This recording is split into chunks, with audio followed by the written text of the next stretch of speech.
আসসালামু আলাইকুম।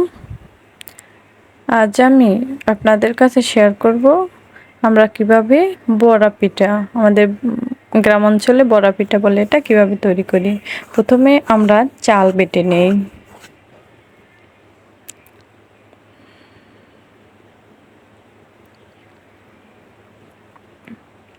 সেই চালগুলোকে আবার পুছে নিতে হয় যাতে বড় বড় চালের দানা না থাকে।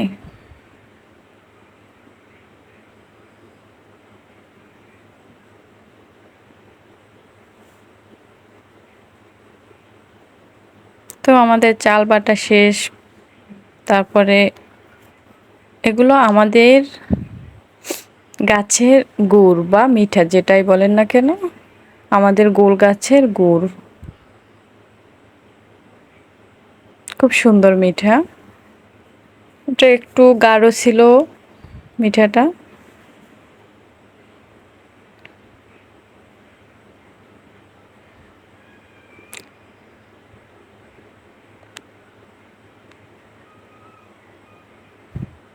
আমার ছেলে মিঠা খাওয়ার জন্য বসে আছে, তো ওরে একটু মিঠা দিলাম।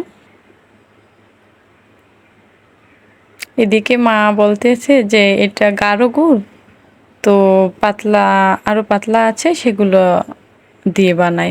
বললাম আচ্ছা।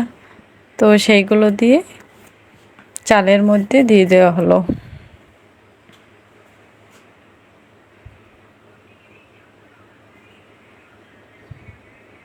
ভালোভাবে মিশিয়ে নিতে হবে, সাথে একটু পানি দিয়ে নিল। সবগুলো মিঠা দিয়ে দিলে অতিরিক্ত মিঠা হয়ে যাবে বা মিষ্টি লাগবে।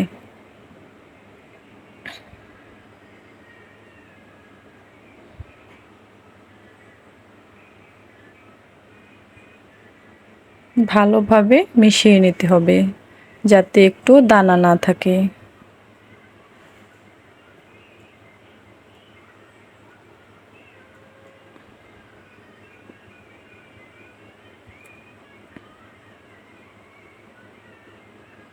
তো মেশানো হয়ে গেছে। এদিকে কড়াইতে তেল বসিয়ে দিয়েছে, তো তেলের মধ্যে গোলাগুলো দিয়ে দেওয়া হলো।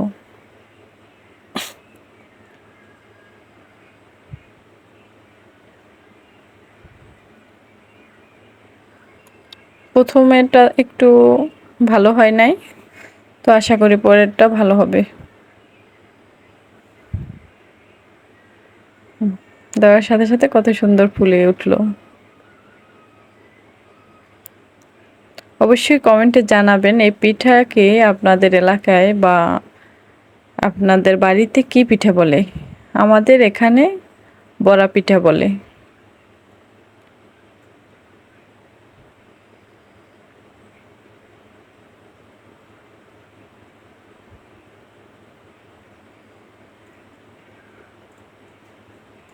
এভাবেই সব পিঠাগুলো একটা একটা করে ভেজে নিতে হবে।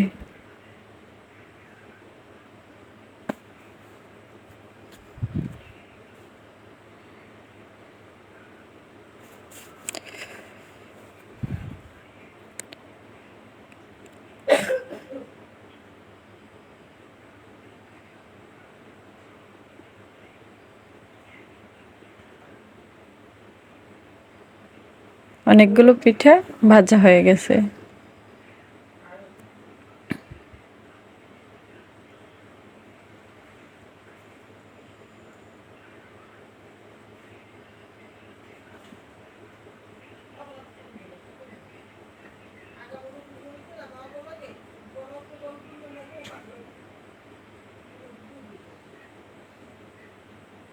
এভাবে সব পিঠাগুলো ভেজে নিতে হবে।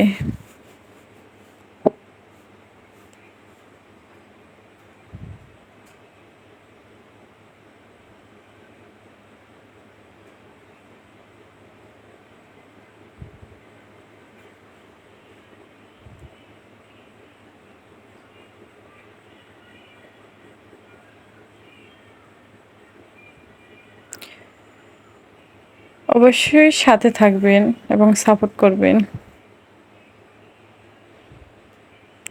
সাথে থাকার জন্য অসংখ্য ধন্যবাদ।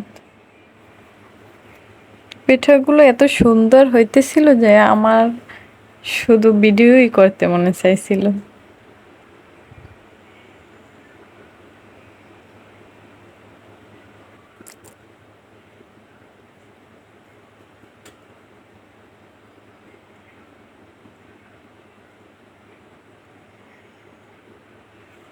কত সুন্দরভাবে ফুলে ওঠে।